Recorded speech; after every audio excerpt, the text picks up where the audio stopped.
tired and everything, and I was like, It's only about 10 or an Uber though.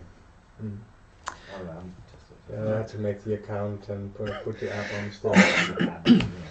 Well, I've now kind of, people can see me, so we're now ready to go, I guess. So I'll say hi to whoever's watching. So should we pray?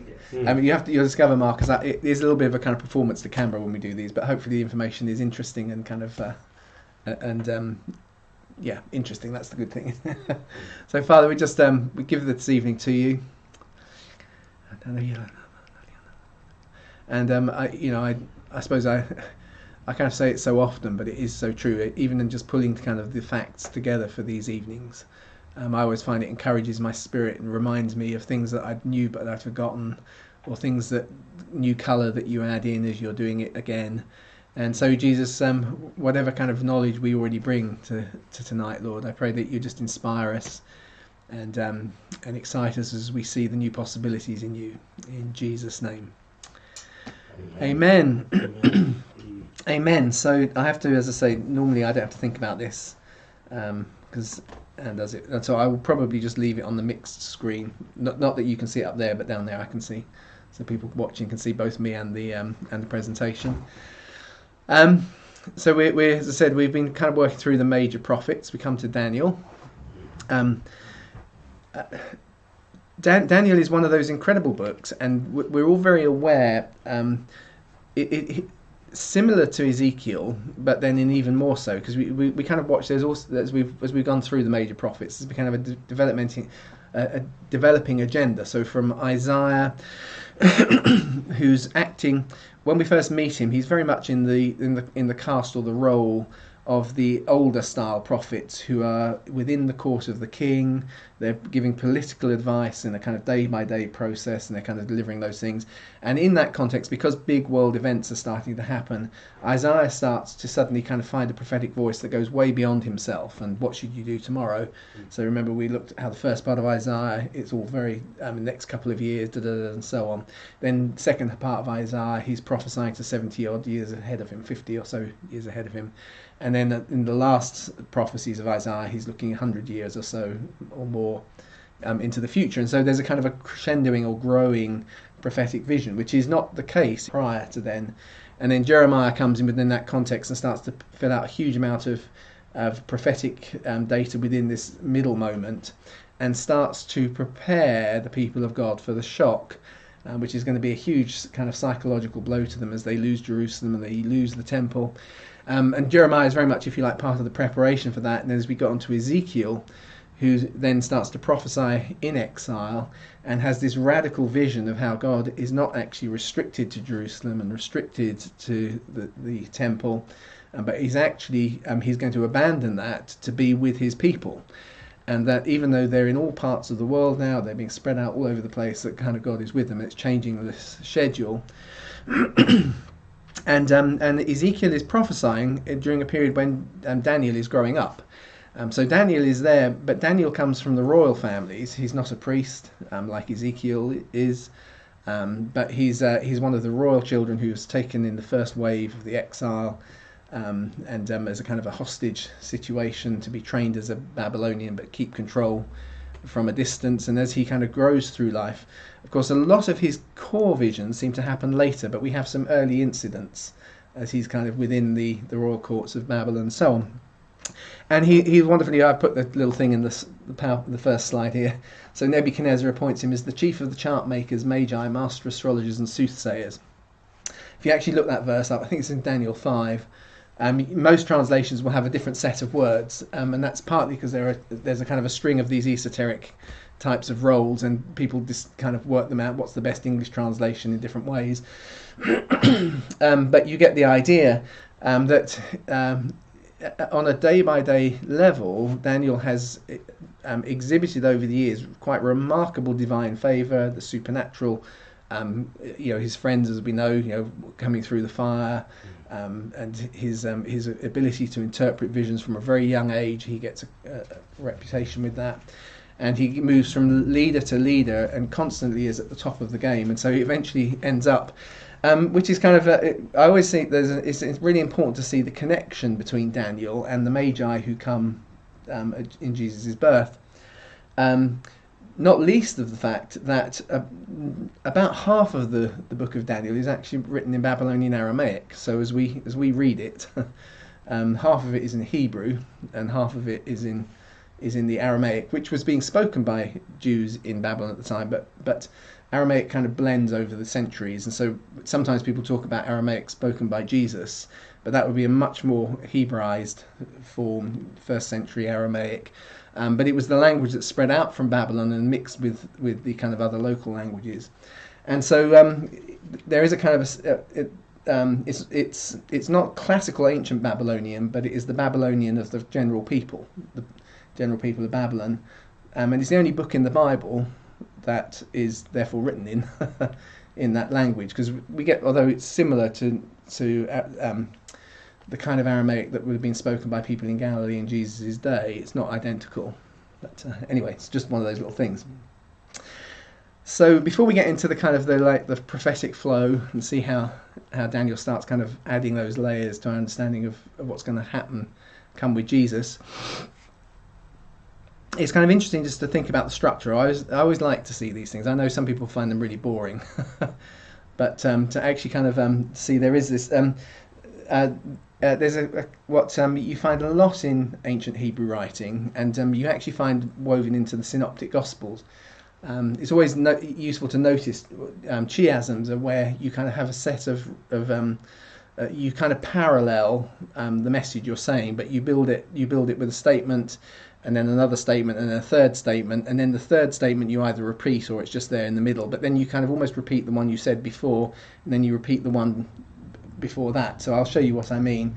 And the it's to kind of give emphasis to the middle section. It gives real emphasis. And actually you find several of these in many ways actually in Matthew, Mark and Luke, which is part of the evidence of the Aramaic thinking that sits behind them. So although only Matthew's gospel ever claims to have been written in Hebrew, the other Luke and Mark, of course, are both written by people the early church tell us were part of Jesus' 72, and they think like Hebrews, if I can put it that way.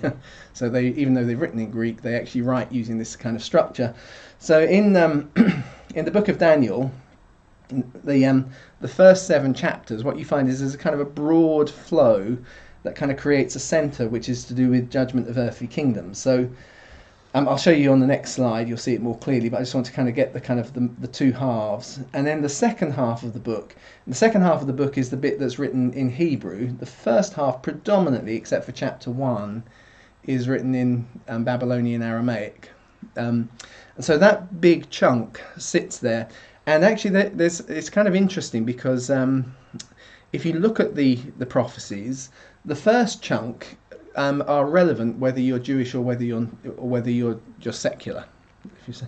And it's interesting that they are written in the secular language of the day, which kind of makes sense to me. So you'll see there are some skeptics that try and see evidence in Aramaic of it being written much later and so on. The funny thing is you could say it the other way around. You could say Aramaic because actually that was the language that the everyday person was speaking most when they were in Babylon. So you can turn it either way.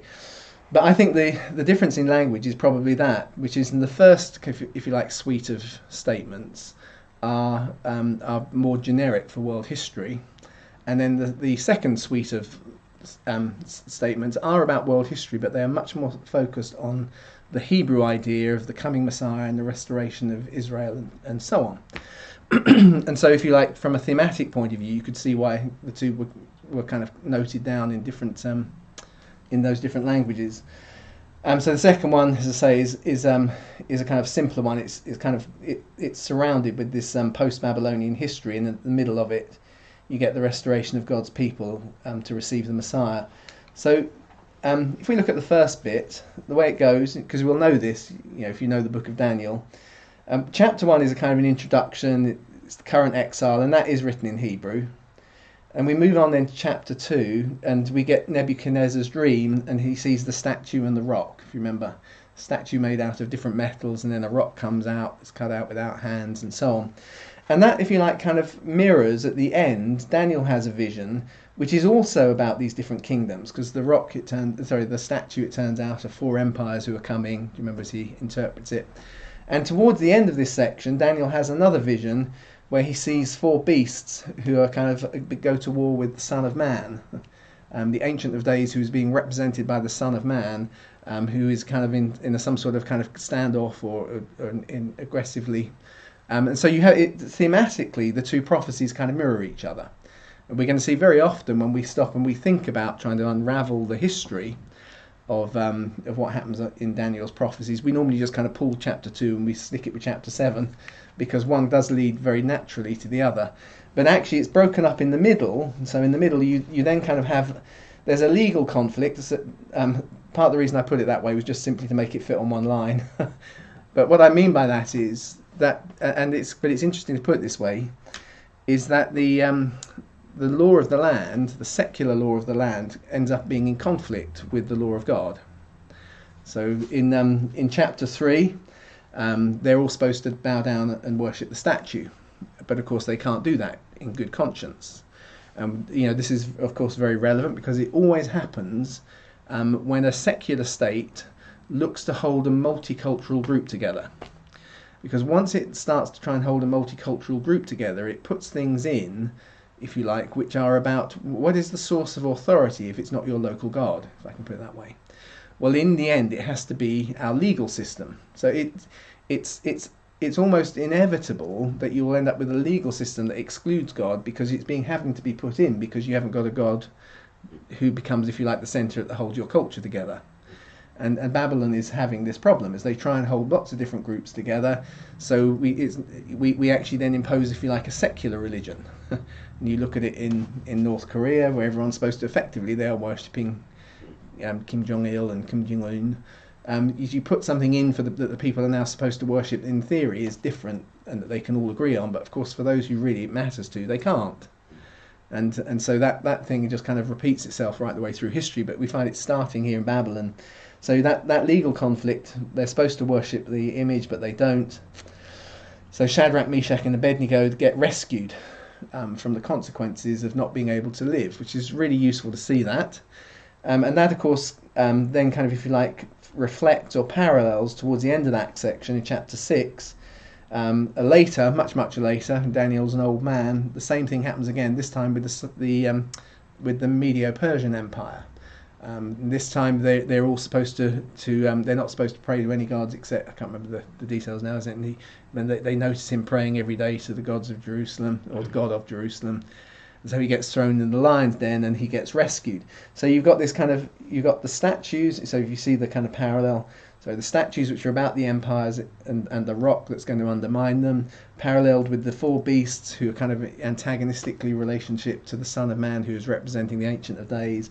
Inside that, you've got this fact that it creates a conflict that actually good people who are really beneficial to the secular system find themselves at odds with it and on the wrong side of it and now need rescuing, and God rescues them, which actually has to be an important, useful thing to think of in these days, where all over the world in the secular West, Christians do have to make choice, values of priority.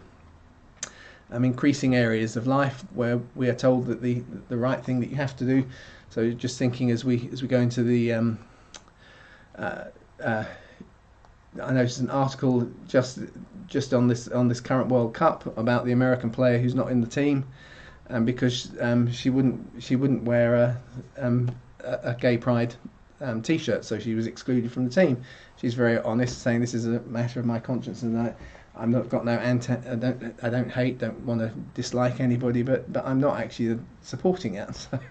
So those kind of things are conscious, and we do hit those points. So it's just nice to see in the story the rescue of those. And then in the kind of the very middle 2 sections, I say the kind of the middle theme though is about God bringing judgment to those nations. So first one is with Nebuchadnezzar, who is famously judged, and he goes a bit mental, loses his mind, but he is restored and he repents. And then we move on to chapter 5. Nebuchadnezzar's now gone.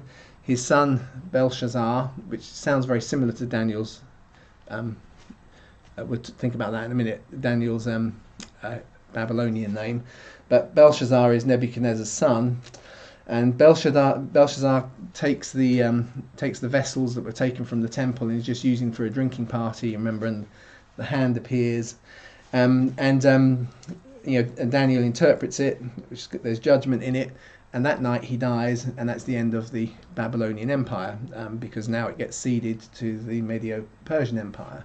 So there's a kind of this doubling up of judgment in the middle. And all of that is written in the kind of Babylonian Aramaic, which is what I'm saying is in one sense therefore is accessible for everybody who speaks Babylonian to be able to read and to understand. Then we move on to the last chapter. Sorry, this is just the structural bit, then we do the story in a minute. But so in the last section is all written in Hebrew.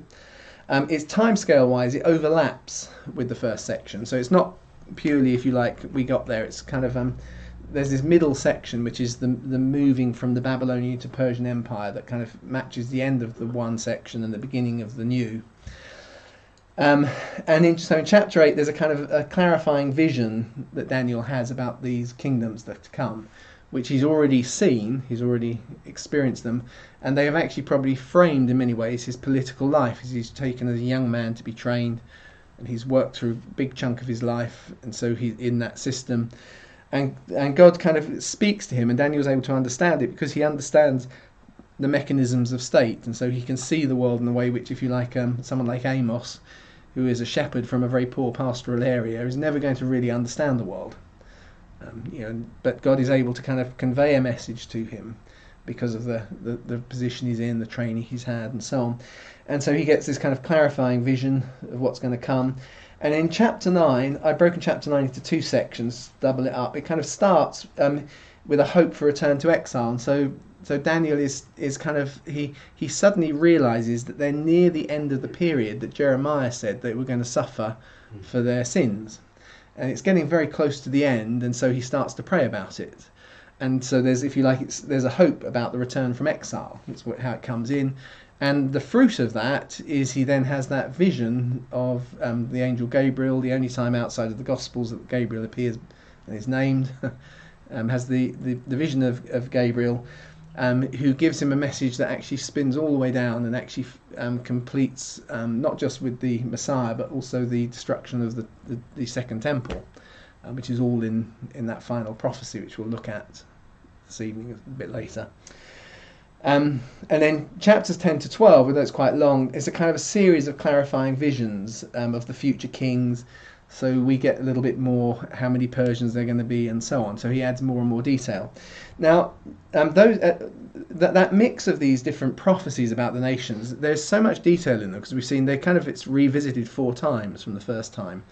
Statue, beasts, bit of clarifying vision which Jerusalem's in the middle of, and then more clarifying vision about what's going to come. And it's partly that gives an excuse for scholarship to make Daniel a very late book, which most of us as believers don't kind of share that view. But unfortunately, it's one of those areas where they can have a point, not that they're a point that they're right, but there are certain things about the nature of his prophecies that. So, for instance, but what I mean by that is, I'll say it now before we get into the thing. If you ignore the prophecies about the coming Messiah, if we ignore those, and you just look at what the prophecies are to the various kings who are coming, they kind of stop about in the 2nd century BC. They cover up to kind of Antiochus, who famously comes in and so on, and sets up a pagan idol in the Second Temple, and that kind of thing is all covered in the book of Daniel, and then they stop, you see. So the logic was, and then you see also, although we as Christians put Daniel with the prophets in the Jewish canon, he's with the writings, and so they say, oh well, he wasn't considered a prophet because the prophets, the book was written too late, you see. And it was written, and it was included with the writings, but they were a bit fuzzier, and most of those probably were written late. And his prophecies, they don't really cover in detail so much after Antiochus, Epiphanes, as he's called, Antiochus Epiphanes. They don't go beyond that. Well, that's not true, because obviously the one of Jesus goes well beyond that. It hits Nero as well. But that's you see how they do it. And so you find it's not uncommon, if you look on things like Wikipedia, they'll be more confident than when they make those claims about other books.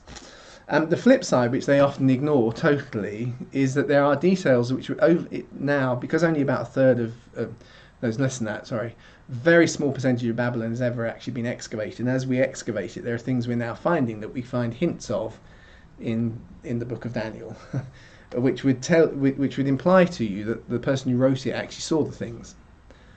So a very famous one of those is, for years in the Bible, it was the only place where it ever refers to Nebuchadnezzar's humble beginnings. It was when he loses his mind.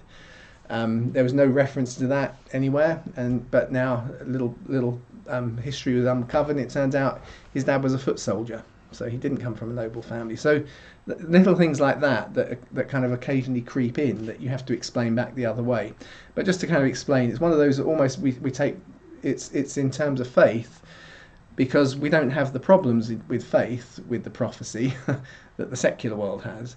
And you look at prophecies by Zechariah that nobody argues is late, and he's just as accurate when he prophesies the destruction of Tyre, for instance. So we don't, that's not a reason for us to accept a late date. So it's not that there's kind of willful blindness against powerful evidence. It's just, well, there's an excuse that allows them to kind of see Daniel as being written quite late. Anyway, let's keep going. So, verse 1, chapter 1, verse 1. In the third year of the reign of Jehoiakim, the king of Judah, Nebuchadnezzar, the king of Babylon, came to Jerusalem and besieged it. So that of course gives us context, which we've looked at as we've been looking at some of the other prophets. And the Lord gave Jehoiakim, the king of Judah, into his hand, along with some of the vessels of the house of God. So it introduces those vessels, which, remember, are going to almost finish the first section, because they're the ones that are being drunk with when the hand appears. So they've been taken off by Nebuchadnezzar. And he brought them into the land of Shinar, to the house of his gods, and he brought the vessels into the treasure house of his gods. And the king spoke to Ashpenaz, the master of the eunuchs. Some politer translations don't say eunuch; they just say the steward and things like that. But that's what he is. He's a eunuch in the terms. That he should bring in certain of the children of Israel, even to the seed of the royal, even the seed of the royal and the nobles. So, in other words, the ruling class. And we touched on that's kind of a standard old political move when you've conquered someone. Take the ruling class's children so that they behave. Ashpenaz actually is someone we know about. We found he's commemorated in the monument, which you can actually go and see at the British Museum. So again, we like to draw these out as we kind of hit them, little biblical characters that we know about. And people have fudged over a little bit the fact that the children are put under the care of the chief eunuch. And it may not be true of all of the children, but some of the children being put under the care of the chief eunuch will be being trained for political service, and so they will be themselves being made eunuchs. And so Daniel is probably, given his kind of political status, and so the issue here was that nobody would follow a eunuch as a king, so you can allow them to get close. They can mix around with the king's harem without danger of them kind of getting sexually tempted, and all of the kind of energy that the average human brain turns towards finding a mate and reproducing, without that focus, often goes to kind of higher, nobler things, if I can put it that way. That is one of the standard things that happens through history. You recognise that if you do that. And so Daniel is probably, given his future career, he has probably been brought in not only for control, but to be trained from a young age to serve the kind of the administrative side of the empire, and therefore he's probably been made a eunuch himself, which means he's probably slightly younger than traditional estimates of his age will make him. So, because it's normally assumed, because he's referred to as a child, well, they say 15, but they've got to remember that Hebrew culture, you become a man at 13 to 14. So if he's a child, he ought to be younger than that. And actually, if he's going to be put under the chief eunuch, probably nearer 6, 7, 8, that kind of age. So maybe just knocking a few years off, which means you'll notice when we get towards the end, I put my estimates like when he's in the in the lion's den into his mid-70s rather than 80s, you see. And that's where the difference comes from, just to kind of explain, in case you've run across those things. Is that Question. Yep. To the in Jewish thinking on rabbinical teaching, is he thought to be by them, or a possibility of? I don't know, actually. It's a good point. It's a good question. But yeah, so there's every likelihood. it's very likelihood, yeah. Under head of the chief, you might get. That you would get. Yeah, and so as I say, I'm not presenting it as an absolute. You have to believe this. I'm saying it's part of as we were talking about earlier, Marcus. When you try and put the Gospels together, there are certain things which you can say you've got to find a way of resolving two things, and you come up with a solution that helps you kind of say, yep, these two fit together now better. And this isn't quite that because there's no contradiction, but it actually makes sense to me of the flow of we don't read about any family life for him, for instance.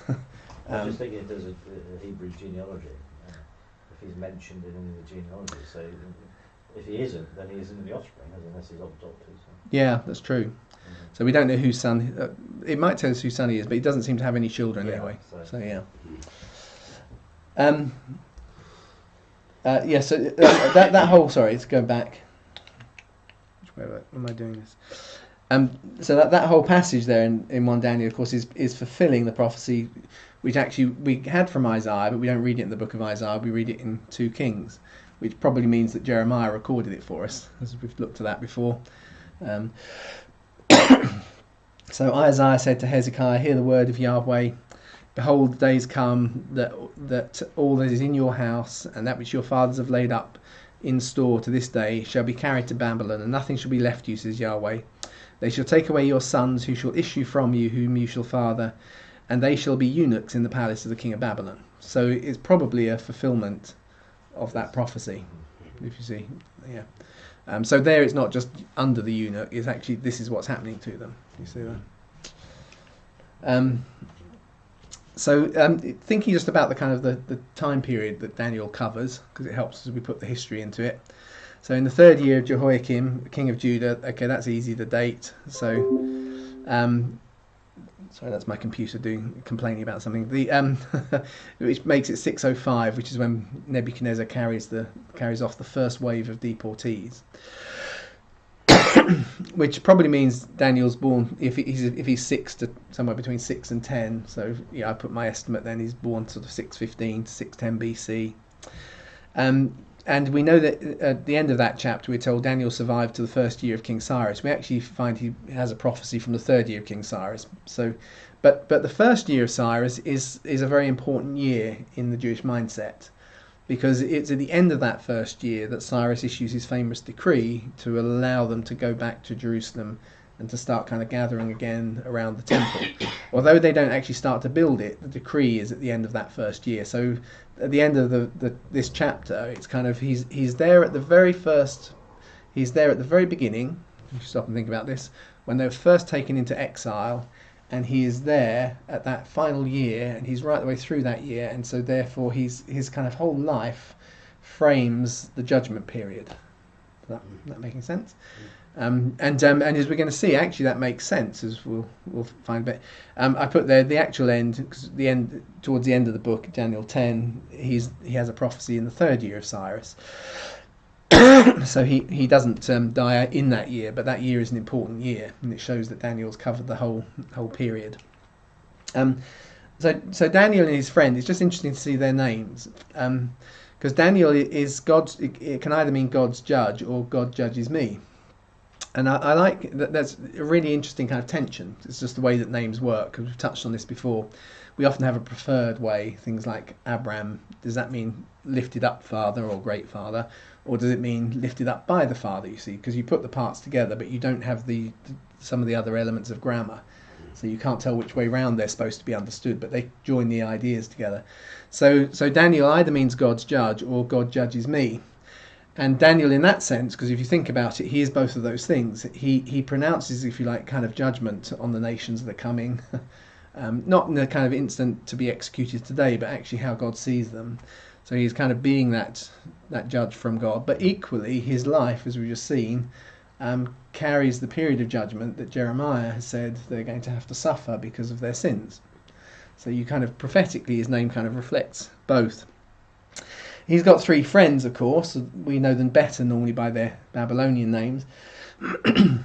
But Hananiah is God's grace, or gracious God, gracious Yah. Mishael, which is a weird to translate name, it's kind of literally it's who of God is literally what it kind of, and it probably is kind of, they say that probably is just driving at he's God's man. It's kind of, it's I'm the one who's for God, if you see what I mean, it's the way it's, so God's man. And then Azariah, which is Yah's protection or Yah's help, which again you can see something of that, something kind of, well, you can see that the names mean something, which is probably why there's a challenge as to why the names get changed. God's protection, or Yah's protection, of course, he does protect them in the fiery furnace. He looks after all of them together. They are living under that place. There is a gracious God, or God's grace, and so on. And the question is, are you going to be God's man? So, because the names get changed, and Daniel records the names as Belteshazzar, Shadrach, Meshach, and Abednego. But it's interesting because those aren't proper Babylonian names, but you can see what the proper names should be. But there's probably therefore a little bit of a tussle going on. It's not drawn out. The text doesn't explain it to us, because the proper spelling should be Belshazzar, which is the king's son's name, because Belteshazzar doesn't quite mean anything. And Shadrach is almost certainly the name Shaduku, and the mesh bit of hang on, let's go backwards. Is Mishael gets now, instead of Mishael, which is who's of God, it gets added to Aku, who is a Babylonian god. So it's kind of so actually, if you look at what these names mean, Belshazzar means Bel protects, Shaduku means Aku's command, Meshaku would now mean Aku's man rather than Yah's man, or God's man. Abednego would be servant of Nebo, who's actually the god of wisdom, I think, in Babylon. So that it's the names are actually kind of honouring Bel, Aku, the moon god, and Nebu, who's the god of wisdom. And so it's likely that, I think, because Daniel knows exactly how to spell these names, he spells Belshazzar's name correctly. It's likely that the way I interpret it is that they deliberately kind of mishear or misspeak the names when they're children and let them stick, so that they're not actually acknowledging the Babylonian gods. So we read about the story very specifically of them refusing the king's food, but actually even in its own subtle sort of passive way, they're rejecting this kind of recasting them in ways that are to honour and acknowledge the Babylonian gods, perhaps by slightly misspelling what the names should have been. It's like a reverse sense of the Jewish brothers will put underscore instead of O for God in English.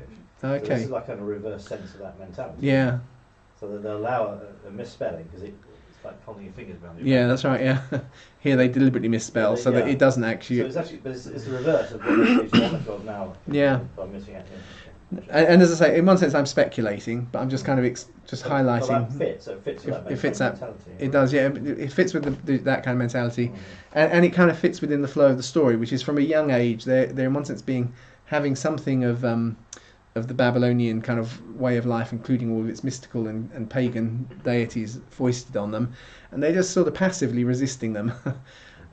So occasionally you'll see people saying they wonder whether the extra T bit in Shazar actually makes it sound more like God won't protect you or Bel won't protect you. It's one of the things you'll actually see sometimes commenting, but it's a bit speculating with hindsight. We can't say for sure, so I haven't put it up there, but you get the idea. And it's to me it helps colour the book. You kind of see some of the characters and personalities in it. Oops, I'm going backwards, aren't I?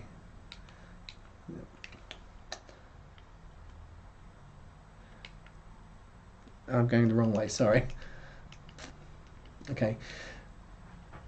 So, obviously then we move into chapter 2, which now moves into the Babylonian Aramaic. And famously, of course, Nebuchadnezzar has this vision and nobody can interpret it. And Daniel at this stage is a young man. And eventually comes forward to interpret it. So as for you, this Nebuchadnezzar's seen this big statue with different metals.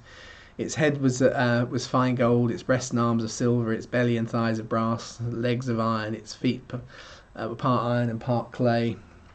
And you saw, and still a stone was cut out without hands, which struck the image at its feet, the iron and clay, and broke them in pieces. And then the iron and clay, brass, silver, and gold were broken in pieces, and the stone that struck the image had a great mountain, became a great mountain, and filled the whole earth. And so, we this is the beginning of, if you like, the prophetic framework for Daniel, which is going to be we're looking down the ages and seeing these nations coming, and eventually there's going to be a kind of culmination which affects them all. And of course, in many ways, we can think of these places still are at war in those parts of the world. But it's in the days of the Fourth Empire that we're going to come to, that God's mountain is going to finally appear. And as I say, that kind of parallels then with Daniel 7, where Daniel himself actually now has a vision with 4 empires, but this time he sees them personified as kind of four beasts, which of course then becomes part of the framework for the book of Revelation, because they all come up out of the sea, just as the dragon comes up out of the sea in the book of Revelation. So the first is like a lion but with eagle's wings, and a man's heart was given to it. The second was like a bear raised up on one side with 3 ribs were in its mouth, and it said, "Arise and devour much flesh." And another was like a leopard with 4 bird wings, and it had also 4 heads, and dominion was given to it. And then there was a 4th animal, awesome and powerful, very strong. It had great iron teeth that it devoured and broke in pieces and stamped the residue with its feet. And it was different from all the animals that were before it, and it had 10 horns. And so there's a kind of, if you like, filling out of this idea. First, it was just the flow of a temple. In one sense, there was a single pagan deity. If you stop and think of it, there's a kind of this is paganism, and it has a great big statue you're supposed to worship. And although it's one statue, it's kind of got these 4 different casts or 4 different types and styles of metal to it, and so that then becomes these 4 beasts. So let's start with what Daniel says to Babylon. Which is the head of gold. It's the lion with the eagle's wings. So Isaiah has already prophesied to Babylon. It says, "Babylon, the jewel of kingdoms, the glory of the Babylonians, pride will be overthrown. Pride will be overthrown by God like Sodom and Gomorrah." So this is Isaiah speaking to it. But when eventually Cyrus does conquer Babylon, so Cyrus is the next empire, the Medes and the Persians, in 539, it was actually the world's biggest city. So we're going to see a number of records being broken as we introduce these places. It's the world's biggest city. It was the first city in history to break 200,000 inhabitants. Its walls were 20 metres thick. It had 250 watchtowers, and it was surrounded by water from the Euphrates. And in the centuries, though, that followed, smaller towns have sprung up. But interestingly, under Islamic rule, it became a village sourcing bricks till it finally disappeared. Because you actually look at the prophecy, "I will turn her," says Isaiah, "into a place for owls and into a swampland. I'll sweep her with a broom of destruction, declares the Lord." So you see, although it becomes the start of Daniel's prophecies, and much of the content of what God's going to do has already been laid down in the previous prophets. So Babylon was refounded and then excavated during the 19th century. But actually, as it turns out, most of the original city has been swamped for 2,000 years, which is what Isaiah will say of it. So we've gone from the world's biggest city, the first to break 200,000, with walls 20 metres thick. Somehow or other, we don't necessarily, in their defeat to the Medo-Persians, the thing actually starts a downward spiral that kind of actually fulfills Isaiah's prophecy really nicely. Is there a significance in Isaiah of place for owls? I think it's just, in other words, it's out and it's in the kind of area where there's mice running around, the stuff that owls will eat, I guess. So it's It's just that in the East, well, certainly in Asian culture, an owl is a foolish creature. Oh, I see. Right. In Greek thinking and otherwise, an owl is wise. Yeah. But in Hindi or Urdu, if you call somebody an ulu, you call them a fool. Right. Okay. So I don't know if there's a. No, I don't know. That starts in if that starts in Arabia or in the Persian area, where is that idea of owls being a foolish bird? I mean, the only thing I would have thought, you see, was that owls don't like sound because they hunt with their ears, So big cities are not the kind of place. So yeah. So in other words, it's so non-urban, that suddenly owls can repopulate it. It's kind of the way That makes sense, yeah. I would see it. Yeah. So as I say, yeah. So he sees there's, Daniel's kind of seen this is the first one. It's gold. It's amazing, but actually it is going to finish one day. We already have some of that context from Isaiah, and then he kind of moves on. I'm very aware we're doing a really speedy overview of the book, but you get that's the nature of what we're doing here. as rather than kind of verse by verse, we're kind of putting in the kind of broad flow. So of course they get conquered by the Medo-Persian Empire, which starts with the Medes. I lifted up my eyes and I saw a ram with two horns, because they kind of had this strange symbiotic relationship. Eventually they became Persian and the Medes disappeared, but initially the Medes were the kind of, if you like, the dominant leaders. But they kind of worked together and they took over the old kind of area that was originally taken by Babylon. The two horns were high, but one was higher than the other, and the higher one came up last, which is exactly, of course, what does happen in history. So the Medes start the whole thing, but they're using the Persians, and eventually the Persians become the dominant force and take over the Medes. And of course, in the book of Daniel, we meet that kind of that tension, in that Darius the Mede, who's not Darius the Great, but Darius the Mede, is a character we don't know from history, but he seems to be operating as the emissary of Cyrus the Great, who is a Persian. You see, and so actually that there's a confusing bit in Daniel as to which one's supposed to be there, but that's because of the fact that probably, in this kind of way in which they're juggling things around between the empire, Darius the Mede is there as a representative for Cyrus the Great. So one's a Mede, the other's a Persian. And so he says, I saw the ram pushing westward and northward and southward. And so, of course, that is true. The Persians push into Babylon from the east. And later in Daniel 8, God's going to be quite explicit. The ram which you saw with two horns, they are the kings of Media and Persia. So it's not just as kind of assuming it because of the history, but it gets told to Daniel explicitly. So I've had that verse, yeah. So Cyrus the Great, as I say, becomes king of Persia in 559. But like his predecessors, he's not independent because he has to recognise Median dominance. In 549, he actually kind of overthrows the Medes, the Median king, and the kind of the balance of power changes. And what have I got there as possibly? Oh yeah. Astyages, who was the Median king, is also possibly Cyrus's grandfather, because they were already into So just but interestingly, Persia actually becomes the largest empire in ancient history terms. In terms of the actual land it controlled. So it rules more than 2.9 million square miles. It spans across 3 continents, so I covered it in yellow. So while Babylon was the world's biggest city, first one to break 200,000, as an empire, they invent new techniques and are actually able to kind of encompass an even bigger landmass. So it's estimated that in 480 BC, Persia had 50 million people living under its authority, which is 44% of the entire population of the world, which is even bigger than the British Empire. Because we often kind of throw that one out, don't you? That kind of a quarter of the world's population. This is nearly half of the world's population living under the Medo-Persian Empire. In fact, I haven't done I should have done a nice kind of slide to kind of highlight when we move on to Greece, because the third of Daniel's empires is Greece, and they start to hit the intertestamental period. So we start getting outside of the history of the Bible at this stage. So in the 400 BC, which marks really the end of the writing of the Old Testament, Greece, which is the third of Daniel's 4 empires, starts to grow as a power. 10,000 Greek mercenaries join Cyrus the Younger, and he's in a bit of a fight with Artaxerxes at this stage. But the fact that there are 10,000 mercenaries shows, if you like, that they have military to start sparing in Greece. So they're not starting to conquer at the moment, but they're beginning to rise as a military power, not just as a cultural power, which is what they had started as. They're kind of really as a cultural movement.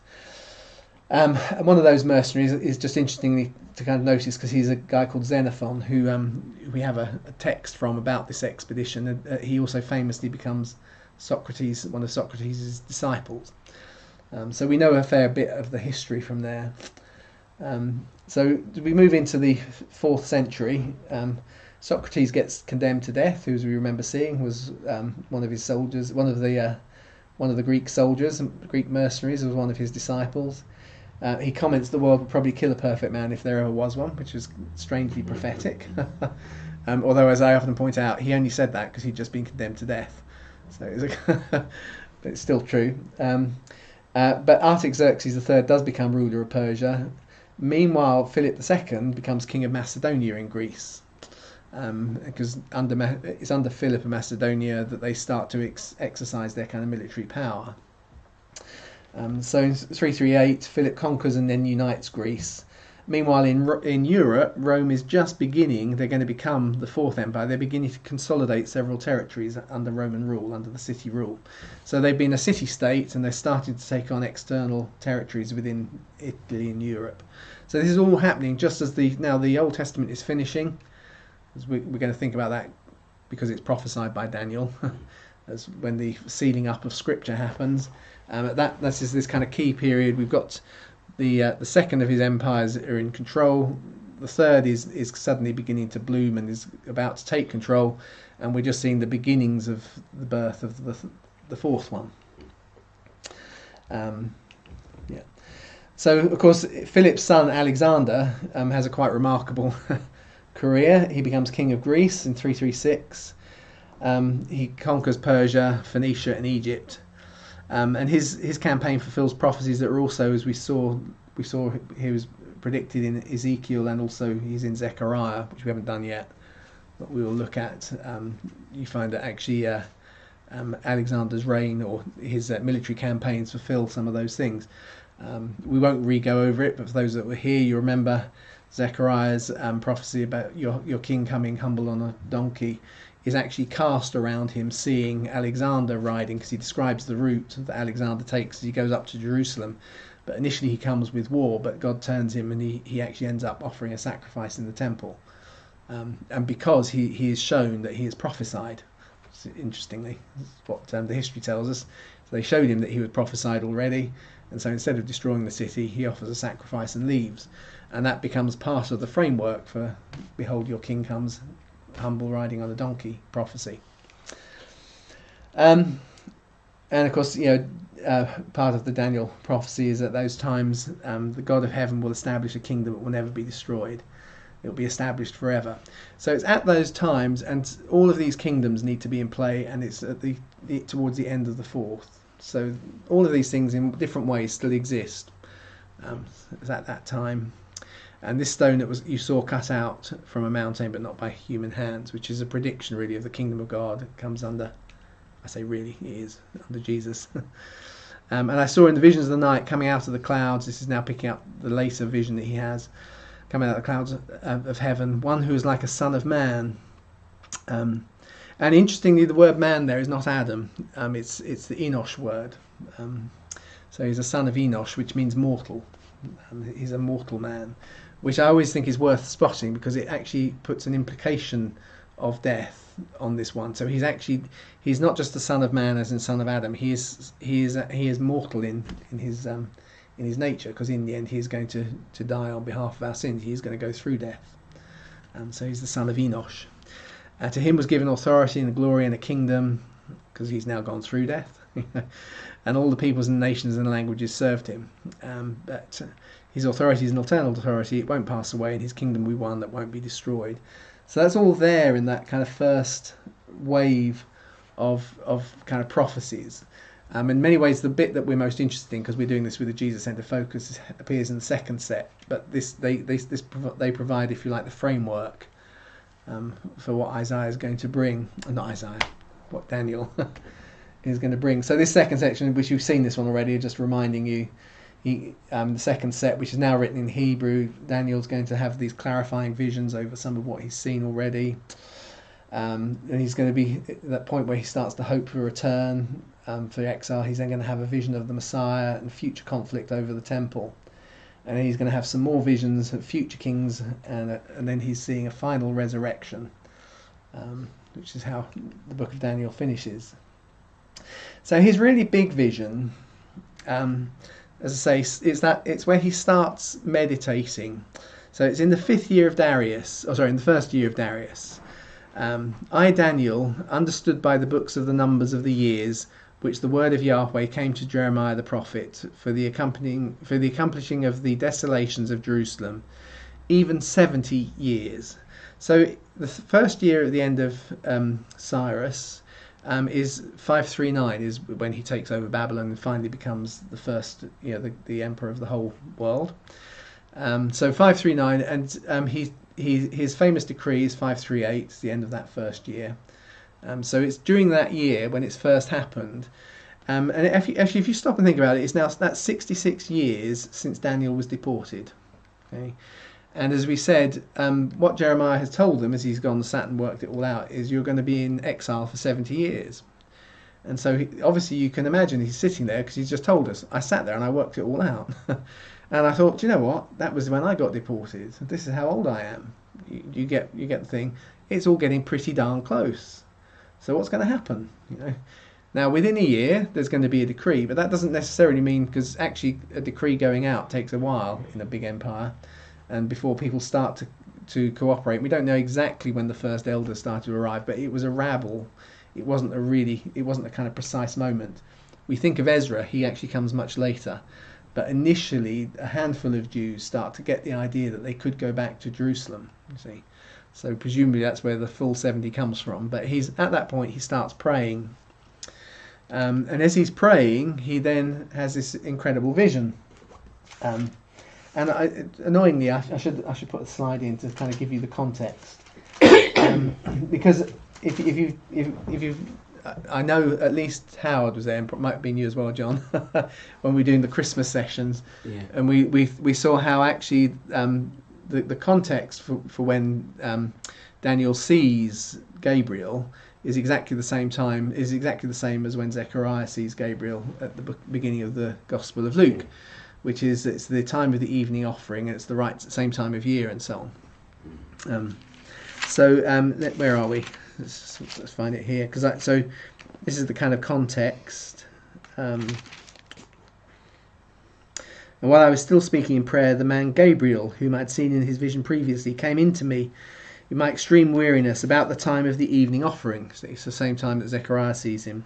And he gave me instructions and talked with me and said, "Oh, Daniel, I've now come forth to give you insight and understanding. So at the beginnings of your prayers, the command was issued, and I've come to tell you, you're highly esteemed. So give heed to the message and gain understanding of the vision."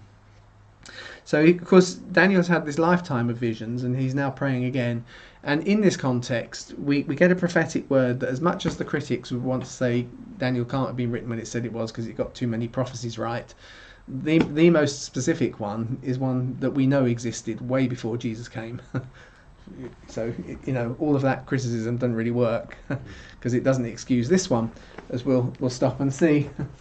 So 77s is what it actually says. 77s, which we often translate as weeks.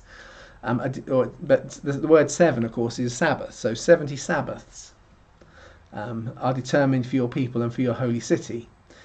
To finish transgressions and to make an end of sin and to make reconciliation for iniquity. So remember, first of all, that's part of the context Daniel's been praying about. We had some sin and we were going to be 70 years. See, but this isn't 70 years; it's 70 Sabbaths now. So originally there was something about we had to have 70 years to make do for the sins we had. But as he's been praying, now it suddenly becomes 70 Sabbaths. And to bring in an everlasting righteousness. Okay, well that's a theme which we've already seen in the prophets, and so suddenly it's being put very explicitly.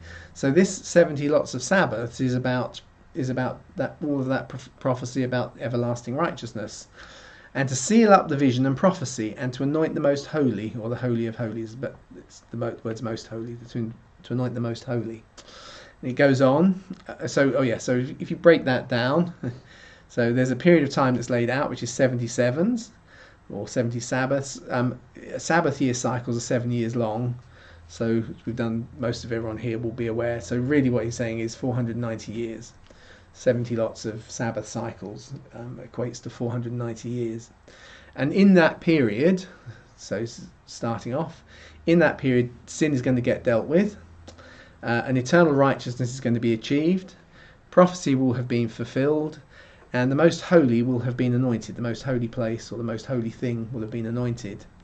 I put in brackets there, because the implication is that the mercy seat is occupied in heaven. Then he goes on, so learn then and understand. Okay, so now we've had that, that's the basic. So this is the big framework. 490 years, in that period sin dealt with, eternal righteousness, prophecy's been fulfilled, most holy thing will have been anointed. So learn then and understand it's from the issuing of a decree to restore and rebuild Jerusalem until the anointed leader comes, i.e. the Messiah. Okay, so actually the whole thing's going to start from the issuing of a decree. That's where we're going to measure it from. There are going to be 7 sets of Sabbath cycles, and then 62 sets of Sabbath cycles will pass. So before the Messiah is actually going to come, we know it's all going to happen within 70. But before we get to the 70, the Messiah is going to come right at the end. Okay. Before that, there's going to be a set of 7 Sabbath cycles, 49 years. And then that's going to be followed by 400, I can't do the maths now, it's about 843 or something, isn't it? There's going to be this other big chunk of period. And we're going to think about both of those, because very often people don't cover both. They just cover the later one. But actually, we'll see there's significance to the first one as well.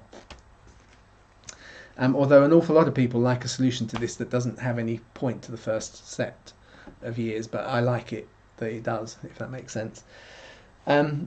So the start of the 490-year period will be a decree. So it's a rather than the decree, because as we're going to see, there are several words that are given about the temple in Jerusalem. So we have to work out which one it is. So there's going to be a decree that marks the start, that's going to allow for the rebuilding and restoring of Jerusalem. And I put Jerusalem as well as the temple. Because Cyrus is given at this point. Do you remember at this point, Cyrus has already said you can build the temple. But it's now also Jerusalem as well. So then after a period of 483 years, which is first of all 49 years at the beginning, followed by 434 years, which is 62, after that the Messiah will have come. Okay, and the city and the temple will be well rebuilt in this time, because remember when the prophecy is happening, they are totally destroyed. But things aren't going to be trouble-free. Although there will be a big plaza, and there'll be a channel of water, is what it says. So currently Jerusalem is in ruins, the temple is in ruins. What's going to happen is it's going to be times of trouble. So it's not trouble-free, because they are actually occupied when Jesus comes, of course. But the temple will have a great big plaza, and it will have a channel of water, which actually it does do. They're both things that these are details that are often missed out when we look at this prophecy. That it was in probably around 31 AD that finally the Romans finished the aqueduct into the temple. And so for the first time now, the aqueduct, which is a channel of water, it's the best that ancient Hebrew could do for an aqueduct. They've never seen one before then. And the temple sits on a hill. How do you get water up the top of a hill? Yeah. Well, the Romans find a way, so it actually has a channel of water going into it, which kind of seems to get finished about 30 or 31. Touched on this before, but Pilate gets into trouble because he took money from the temple treasury, because he figured it's a benefit to you guys, so you ought to pay for it. Caused a riot, you see. So these are real history. It's incredible temple, but it's still times of trouble, and it now has a channel of water going to it, and it has a massive plaza. Of course, the plaza is what Jesus turns over the money tables in. It's the court of the Gentiles, which has been extended and made this enormous space, and they've flattened off the top of the hill to allow it to kind of sit there, much bigger than the original. See, so all these kind of details are in there. But then after the 62 Sabbath cycles, the anointed one will be cut off and have nothing. And the city and temple will be destroyed. And that doesn't say instantly, it says after, but after that period, city and the temple will be destroyed, and the people of the ruler who is with the people of the ruler who is to come. And his end will come with a flood until the end of the destructive war that has been determined. So the actual end comes with the people of the ruler, but there is a particular ruler who is in mind. if I can put it that way. There is a particular ruler who's in mind, but it's actually his people that finally bring it. Which again suits perfectly what actually happens in the terms of the periods and timings, because we're going to see the ruler that's probably in view, because of the reference to the abomination that makes desolate, is almost certainly therefore Nero. Sorry, is almost certainly Caligula. Sorry, not Nero. Is Caligula, who does actually in 40 AD, he actually enters the temple to set up his own image, and then he dies about a week later.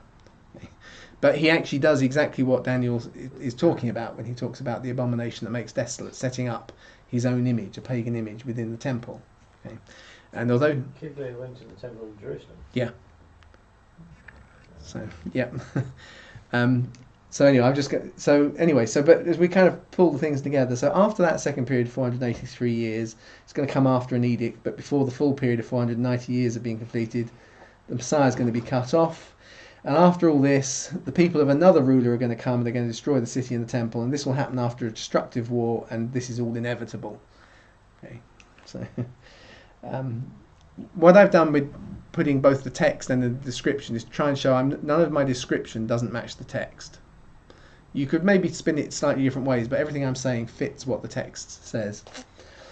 Then there's a kind of an epilogue that he, which is probably the Messiah, will confirm the covenant with the many for the one Sabbath cycle. The reason I say probably is just from a grammatical point of view. It's not clear whether it's the Messiah or the ruler, but it seems to be the Messiah. He's confirming the covenant with the many for the one Sabbath cycle. So the Messiah is going to confirm for one Sabbath cycle. That means for 7 years. Okay, that's an interesting thought. And in the midst of the week, he will put a stop to sacrifice and the grain offerings. But on the wings of abomination is one, which is the coming ruler, who makes desolate until a complete destruction, as decreed, is poured out on the one who makes desolate. Okay, and the grammar in it is rather confusing and messy, so it's a slightly harder one to unpack, but we'll cover it. So the Messiah's job was all going to take place within a single Sabbath cycle, i.e. a full 7 years. Okay.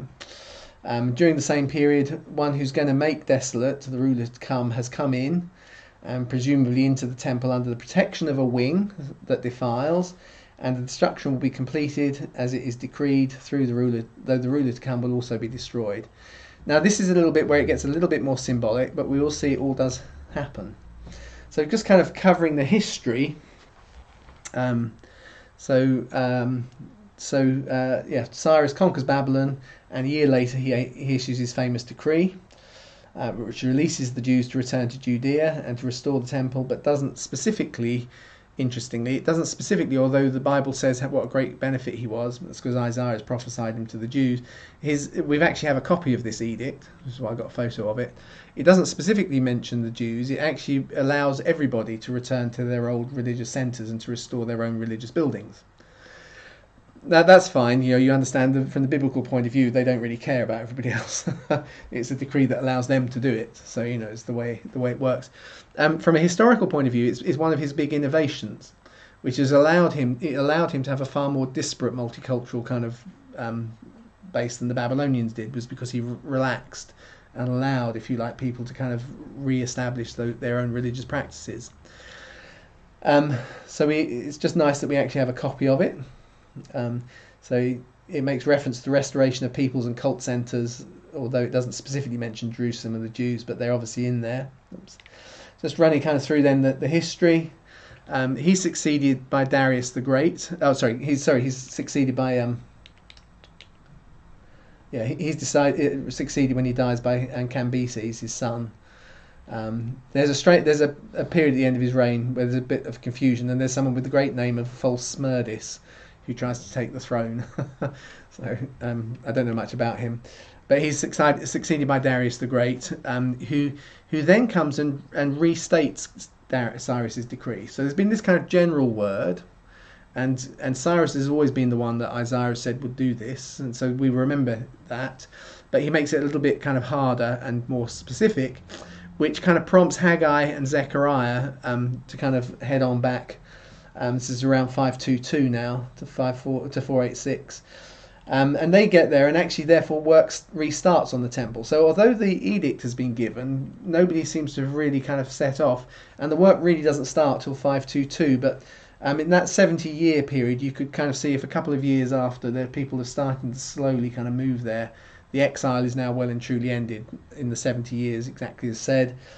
And so Haggai and Zechariah are there during that period. And once again, people build up some houses, but the returnees are a rabble. They don't have any formal leadership. And so work stops after a little while. Because it's kind of, they're taking an opportunity because permission has been given and now it's been made a little bit more explicit. So Haggai and Zechariah have come back. 486, Xerxes succeeds Darius. There's not much going on in Jerusalem. This is probably the period of Esther's story when that's happening. And then Artaxerxes I takes over in 465, and now he gives a written decree to Ezra. So this is the first time that is now specific and it's written down. So we've had a general decree, which the Bible sees as really important, lots of prophecy.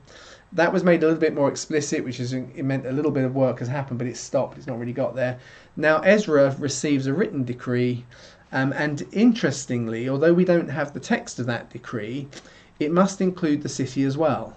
Okay, you will often see people say it doesn't include the city because it doesn't say it does, but the fact that it doesn't tell us it does, if you look at what happens, it must do. Because if Ezra is to do what we hear he does, and he wasn't supposed to be able to do it, he would have been murdered. Not murdered, he would have been executed. The whole city would have been destroyed if they didn't actually have permission. Because what actually Ezra does is he takes a government back with him. So it's the 7th year of Artaxerxes I's reign. So the regular year starts in the first full year rather than part year. So we don't have this decree, but we know it's explicit about finishing the temple because it tells us, but also it allows the establishment of a city administrative infrastructure, which does imply that it includes the building of a city. And as we're going to see, that's exactly what Ezra does. And that was very specifically building of the temple and the city together. And the year is 483. It's 483 years, not 483. So it's the 7th year, so 465, that would be 458, wouldn't it? 458. That's 483 years before 27 AD. Okay, which is just a few months before John the Baptist is going to turn up. Okay. So when we look at the period of Jesus' ministry, we find that there's a kind of slightly longer period at the beginning under John the Baptist, but John the Baptist turns up about a year after this runs out, the 483 years, if you take the dates given to us for Ezra's decree. Now, some of you will have seen people like Nehemiah's decree, but Nehemiah's not actually a decree, it's a clarification. And then what they do is they say the years aren't really full 365 days, they're only 360, and so we have to take a bit off. And they base that on logic that doesn't exist in the ancient world. Sorry, I'm being a bit prejudiced. I've read the articles. They say, in the ancient world, everybody used a year of 360 degrees. That is not true. Then they say the Egyptians did. That's not true. So then it's built on something that's just wishful thinking.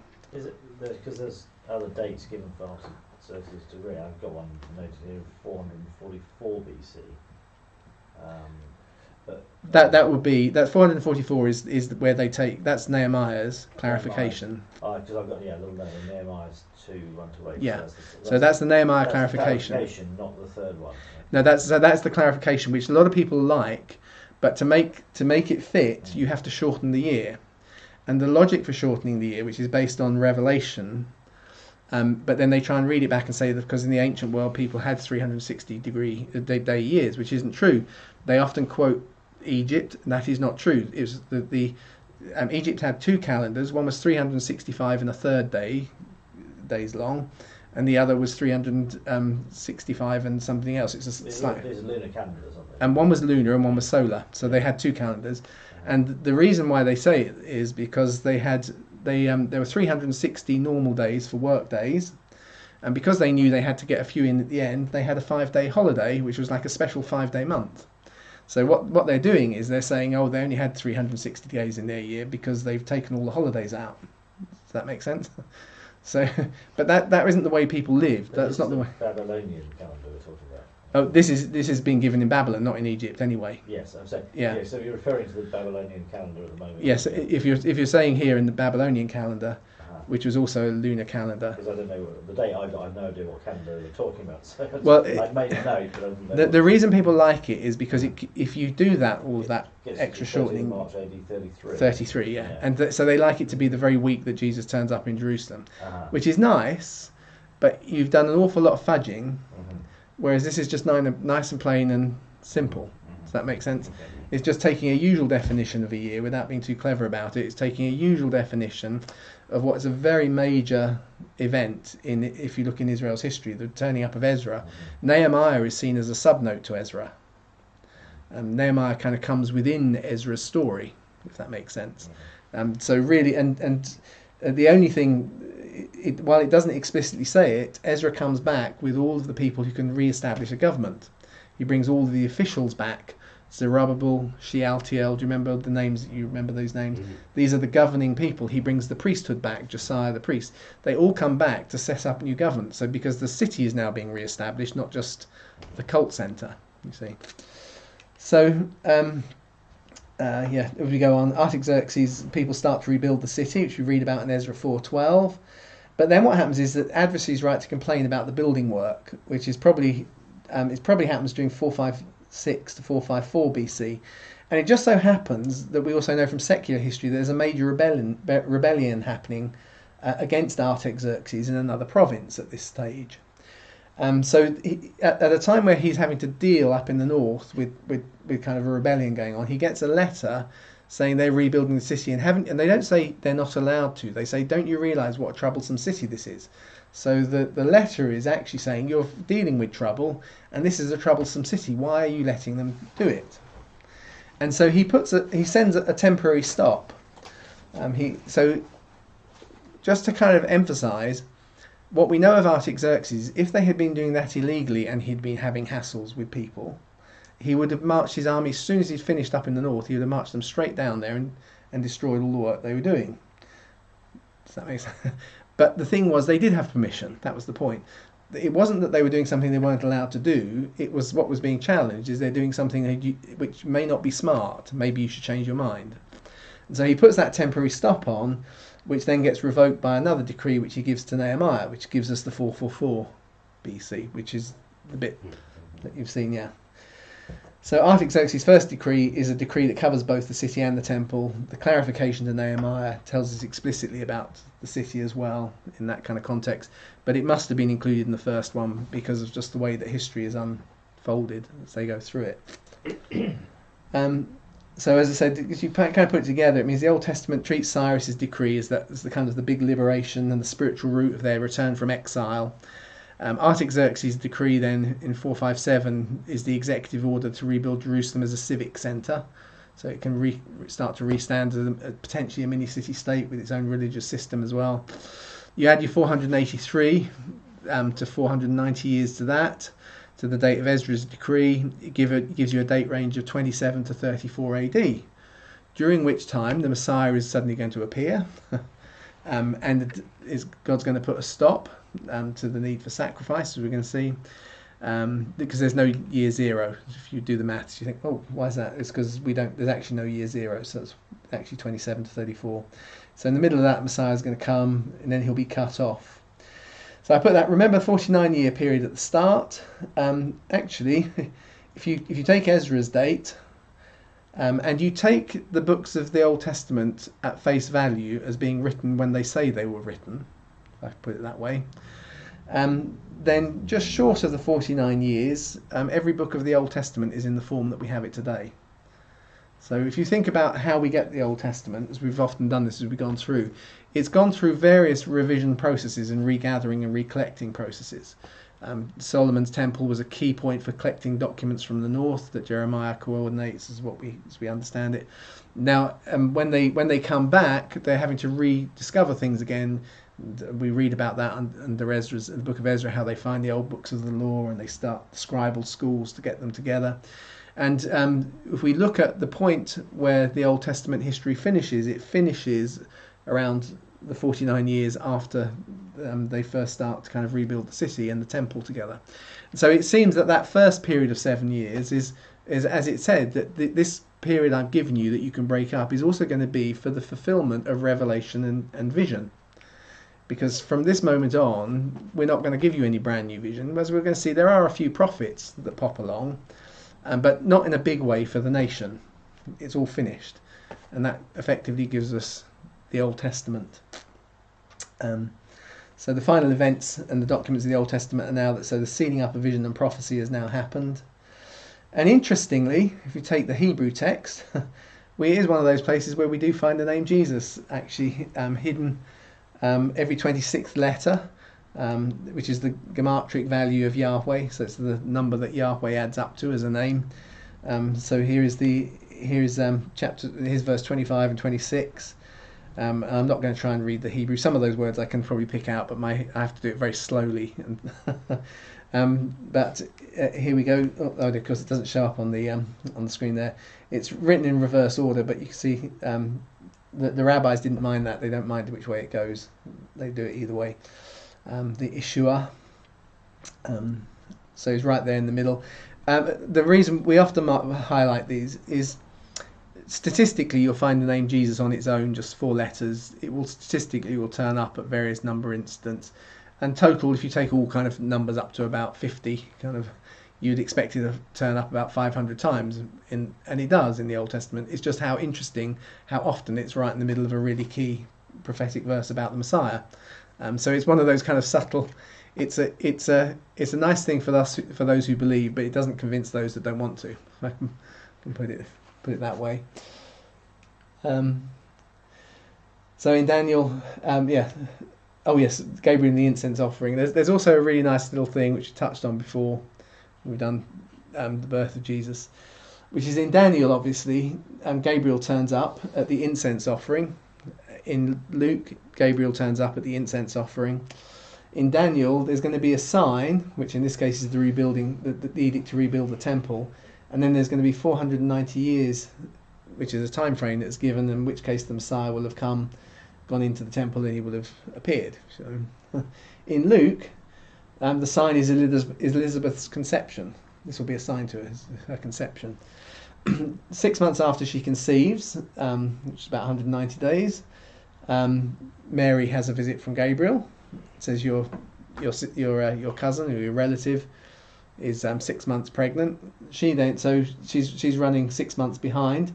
So 9 months later, roughly, just 270 days, Jesus is born. 40 days after that, Mary goes up to the temple for purification. So the completion, if you like, of her purification period also adds up to 490 days. It's just one of those things that has been spotted. And you think, well, that's nice. It's just interesting, these little kind of parallelisms. So the only other time we ever meet Gabriel, it's about the appearance and the arrival of the Messiah at Jerusalem and the temple, with Daniel. Next time we meet him, it's about the coming of the Messiah, but there's a sign given, which is your old wife is going to have a son.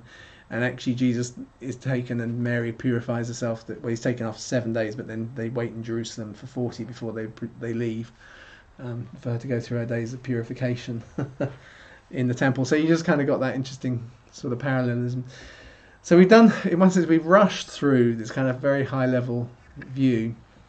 But as you can see, that Daniel gives us a perspective, which is an administrative perspective of the kingdom. If you go back to the early books of the Old Testament, in Samuel, books of Samuel, and then Kings particularly, you see the kind of the Davidic king, the Messiah, and he's very much a king on the ground, drawing people emotionally. I love that verse. I think it's one of the prophecies in Zechariah. I'll draw you with cords like a man. It's about the emotional connection, and that's the messianic style king.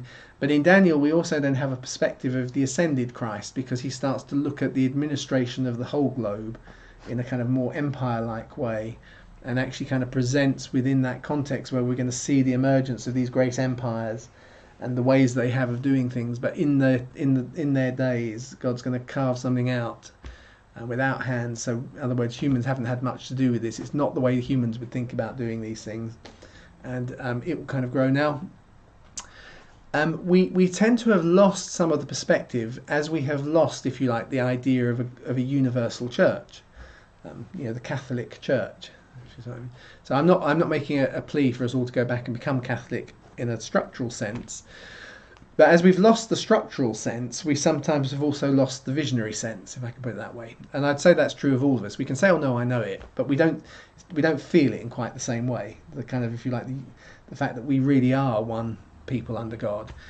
It's very easy to kind of throw our divisions up and cut people off because they're heretics and whatever, and live in our isolation. But if you like, there's something about the kind of Daniel context reminds us that what God is doing has a single unity to it, but it's not really defined by human hands. Put it that way. As Ezekiel saw it, it was a temple that was a spiritual temple, not one with physical walls, but spiritual walls of wind.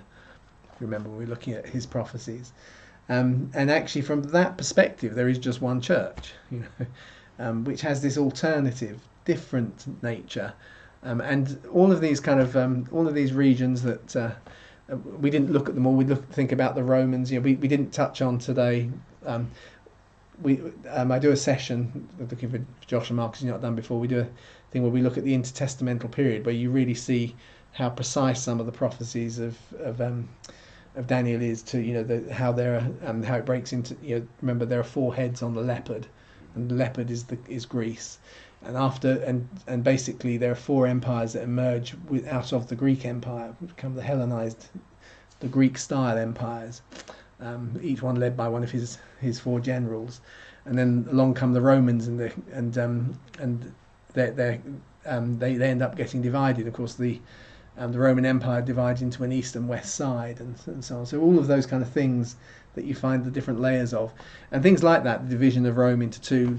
Again, that is there prophesied in Daniel. But even those who don't like the fact that they don't like to think Daniel was written when it said it was written because he's too accurate, they still would have to explain that one, because we have copies of it from the 2nd century that were found at Qumran.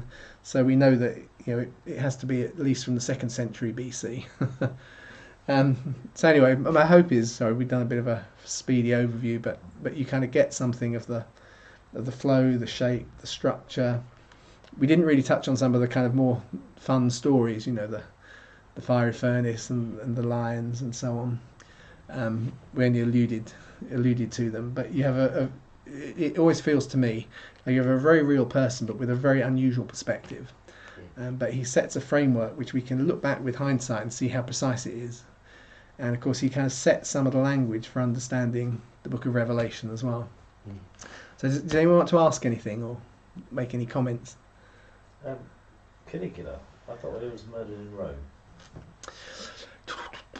He was murdered because the Praetorian. Have I got the wrong? Did I say the wrong one? It's in 40, but because of what I should say, it says one. There's a final week, and actually, if you add so 34, if you add 7 years to 34, it takes you to 41, and the going into the temple and setting up the image, was in 40, which I thought was Caligula. Caligula was murdered in Rome by senators. Hang on, let me. A gang of them. The Praetorian Guard went mental, and they grabbed Claudius to try and to pacify them. Yes, he didn't die in the temple. Well, I said he dies shortly after doing it. Yeah, but he wasn't in Jerusalem. No, okay. Well, maybe he doesn't go in. Maybe he sets it up. Well, because he basically makes himself a god. As I understand it. I'm a bit sketchy again. Yeah, no, I think you're right. I think he's not actually in Jerusalem, but his image is taken in as part of his. Goes around the empire. Yes, it is at that period where he's making himself a god. He has his image taken in, I think. Yeah, but I can look it up on. He doesn't actually go to the temple. No, I think you're right. But his image does. His image does, God, which is And Claudius is made of God as well, reluctantly. But his image doesn't get taken into the temple. No, I think he just ends up a god in Britain somewhere. Yeah. That's Claudius. But.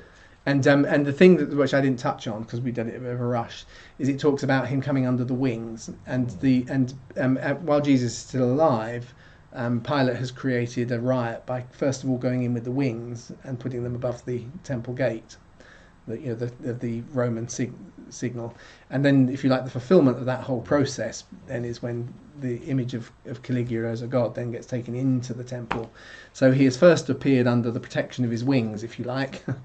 At the time of the Messiah, but actually a week later, or a Sabbath cycle later, by 40 to 40, where his image has gone into the thing, And actually at that stage, sorry, which we didn't touch on, is what prompts the persecution on the church in Jerusalem, and which causes the apostles to actually kind of hit their missionary journeys for the first time about 41 AD. So from 41 AD, the apostles now start to leave Jerusalem, and of course it's now being led by James, because the apostles all start to leave, and this is part of the early church testimony.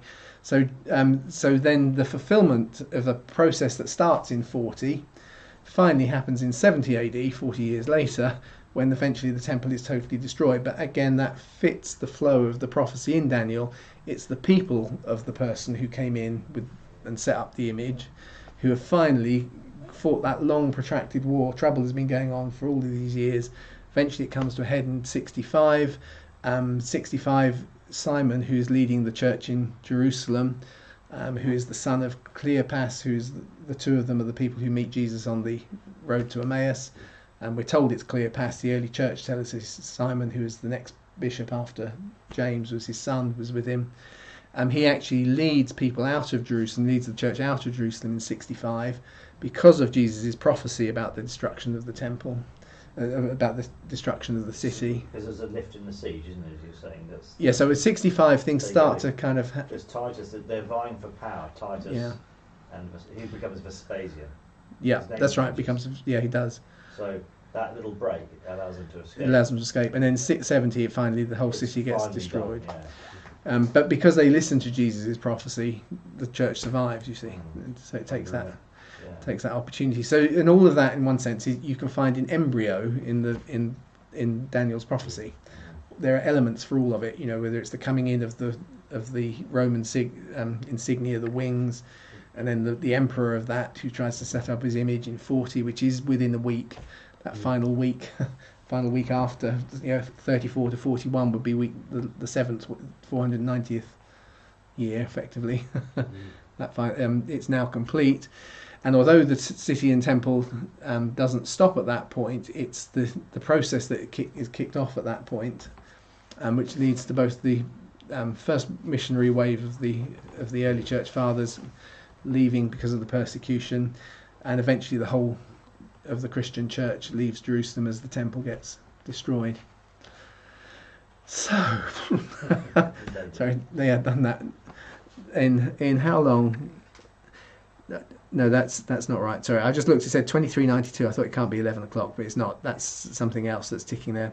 So 9 o'clock, which is not bad. That's what we kind of aim for, an hour and a half. So, does anyone else want to ask anything? Well, the only question I got, according to this timeline, in what year was Jesus' birth placed?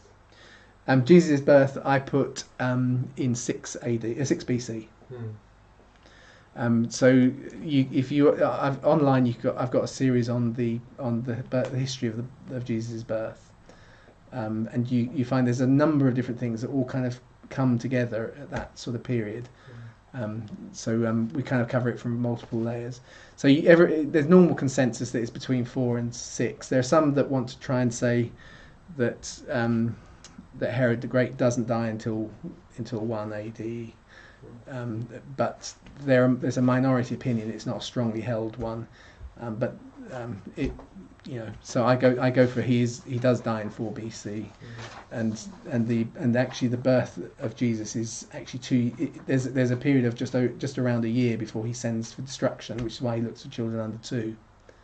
I mean, you can see what's going on during that period, which would explain the time lags and so on, because Herod is going through a number of personal attacks from the family about succession, which he's distracted with, and then he suddenly realizes, do you know what, those magi never came back. We need to do something about it. Does that make sense?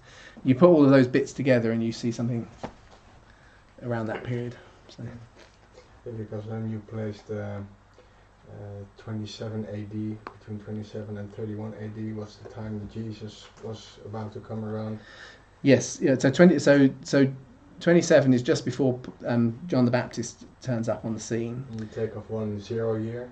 You've lost, so you don't have so there's nothing in 0. Yeah, so he's about 33 when Jesus first appears with John, but Luke only uses the phrase about 30, which is probably used euphemistically to say he's he's now the way that, for instance, within the priesthood, you expected to start about 25, but you're not expected to be mature in it until you're in your 30s. So he's not making so much of a specific. He's exactly 30. He doesn't say exactly 30. He's making the point that actually Jesus is now coming into his maturity. So, but yeah, and I understand all those bits, but it's one of the reasons why people often want to have the crucifixion in 30 AD, is to kind of make it much clearer, much closer to 30, if that makes sense. But it is a general statement, and in day-to-day use, when people, if you say to someone how old is so and so, and they say about 30, you normally have a few years either side of that. So yeah. Good. Well, thank you for coming, and thank you for watching. We're still rolling. Oh yeah, we're still rolling. Yeah. We're still rolling. Yeah. So I will say, for those who are online on Facebook or on YouTube, I will stop streaming. So hope you've enjoyed this evening, and probably some of you will be in touch. And if you've not already booked tickets, please make it to the 6th of July for the where we're building the Ark of the Tabernacle, which will be